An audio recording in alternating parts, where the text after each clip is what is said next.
Ku izina ry'Imana Data na Mwana na Roho Mutagatifu, Amina. Murakaza neza kuri iyi channel yigisha ijambo ry'Imana. Niba ushaka inyigisho zigufasha gukura mu kwizera no kubaho ubuzima bushimisha Imana, uri ahantu heza. Uyu munsi tugiye kwiga ku ijambo ry'Imana rimwe ubutumwa bukomeye bushingiye ku ivanjiri ya Matayo umutwe wa 5 kuva ku murongo wa 13 kugera ku wa 16, aho Yezu Kristo atwibutsa ko turi umunyu w'isi n'urumuri rw'isi. Reka twumve rero icyo iri jambo ry'Imana risaba buri wese muri twe. Ariko mbere y'uko dusoma ijambo ry'Imana, reka tubanze dusenge kugira ngo Nyagasani abane natwe, kugira ngo abe ari nawe twumvisha iri jambo ry'Imana, kuko ubwacu twebwe ntacyo twakwimarira. Turagushimira Nyagasani Mana yacu, turagushimira ko aka kanya twemerewe kugira ngo twongere kuba hamwe nk'abavandimwe, ariko kandi nanone udusobanurira twumvira uburyohe bw'ijambo ryawe, udushishikariza urukundo rwawe, udushishikariza kukubera abahamya mu bantu.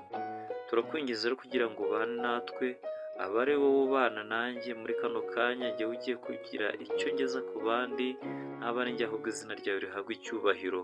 Kandi nanone aba bari kubyumva bateze amatwi ijambo ry'Imana, aba ari wowe wo kubahindura, aba ari wowe wo kubakomeza se, cyangwa se uribakomerezamo kugira ngo babeho nyine baberaho kugusingiza, babe umunyu w'isi baryohera abandi, babe urumuri rw'isi kugira ngo bamurikire abandi, kandi bakuyoboreho abandi.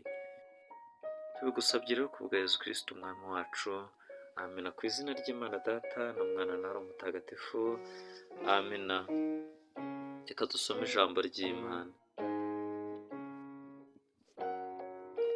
Nyagasani Yezu nabane namwe. Muri umunyu w'isi, ariko se umunyu wakayutse bawusubirishamo iki uburyohe? Nta kandi kamaro kawo keretse kujugunywa hanze, ugakandagirwa n'abantu. Muri urumuri rw'isi, ikigo cyubatse mu mpinga y'umusozi ntikihishira, kandi ntawe ucana itara ngo aryubikeho ikibo, ahubwo arishyira ku gitereko cyaryo, aho rimurikira abari mu nzu bose. Urumuri rwanyu niruboneshereze rutyo abantu, kugira ngo barebe ibyiza mukora, bakurizeho gusingiza se uri mu ijuru. Iyi ni ivanjiri ntagatifu. Uragasingizwa Kristo. Mube umunyu n'urumuri rw'isi. Yezu Kristo yagize ati, muri umunyu w'isi n'urumuri rw'isi. Ariko mbere ya byose reka turebe ubundi imwe mu mibare y'umunyu. Muri umunyu w'isi. Ubundi umunyu, umumaro wayo w'umunyu wa mbere ni ugutanga uburyohe. Ibyo uriye ukumva biraryoshye, niko kamaro k'umunyu. Icya kabiri kandi, umunyu urinda ibiribwa kwangirika. Muzabibona ko hari abantu bafata imyaka imwe n'imwe mu gihe cyo guhunika bakifashisha umunyu. Ndetse undi mumaro ni ukomora. Mu buzima busanzwe umunyu, abazi igihe ubuvuzi bwari butaratera imbere cyane, umunyu nawo ni kimwe mu byakoreshwaga womora, nk'icyomoro. Umuntu amaze gukomereka akaba yabishyiraho, bityo akagira icyizere ko ari bukire vuba. Umunyu rero niyo mimaro y'ingenzi. Ushobora gusanga hari n'indi, ariko mu by'ukuri iyo niyo y'ingenzi. Niba Yezu rero atugereranyije n'umunyu, ngibyo ibintu bitatu yifuza ko tuba byo. Akeneye ko tubera abandi uburyohe, duha abandi uburyohe, turyohera abandi.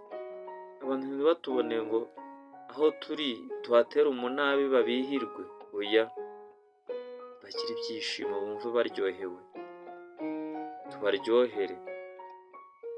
Ikindi mu ingeso zacu n'imvugo yacu, mbese abo turi bo tubarinde kwangirika, cyangwa se uko ibiribwa birindwa kwangirika n'umunyu, natwe tubarinde kwangirika. Hari igihe umuntu akubwira ibintu ugasanga ibyo ari kukubwira ni ibituma wangirika, akugiriye inama ikwangiza, aho kugira ngo akugire inama ituma ubasha kugira ubuzima bufite ejo hazaza. Rero ikindi, twomore. Hari abantu bafite imitima iremerewe, yakomeretse, ifite ibikomere, dukeneye kubomora. Muri umunyu w'isi, tugatanga uburyohe, tukarinda abantu kwangirika, ndetse tukabomora. Dukwiye gutuma aho turi hose haba ahantu huzuye urukundo, hari amahoro, hari ukuri, hari ubugwaneza, ndetse n'ubunyangamugayo. Umukristo nyawe ntakurikira ibibi, ahubwo ahindura ibimukikije akabihindura byiza akoresheje imyitwarire ye myiza. Kristo Yesu akuzwe. Umukristo nyawe ahindura ibimukikije akabihindura byiza yifashishije imyitwarire ye myiza. Yezu Kristo ati muri urumuri rw'isi. Urumuri rumurikira abantu inzira kandi rukirukana umwijima. Iyo tuvuga ukuri, tugafasha abakeneye gufashwa, abababaye, abashonje, abafite ibibazo bitandukanye, tukubaha abandi kandi tugakora ibyiza, iyo niyo ntambwe nziza yo kumurikira abantu, yo guhinduka urumuri.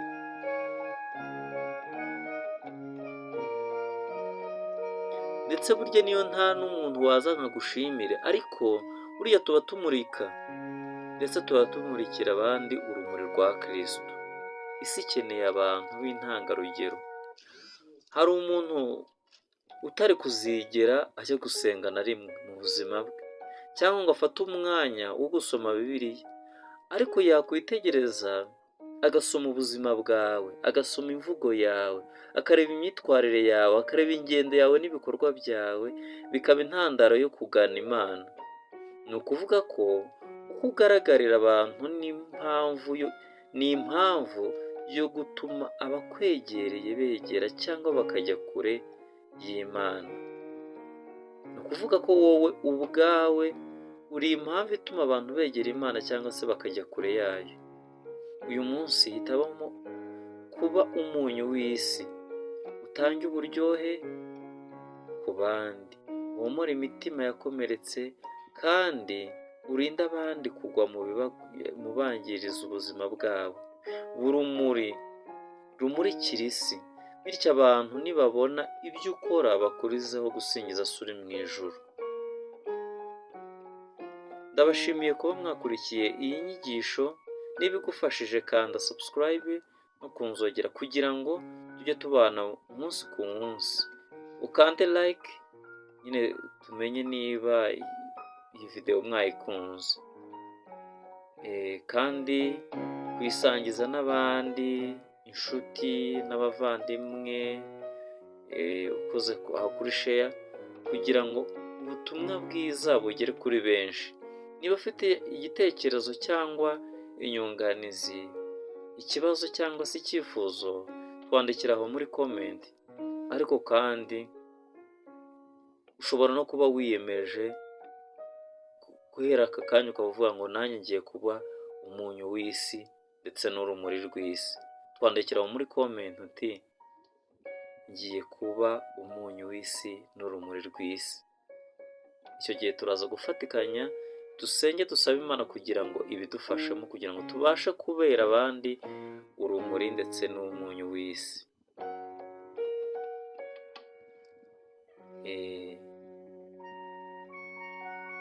Imana rero ibahe umugisha usendereye.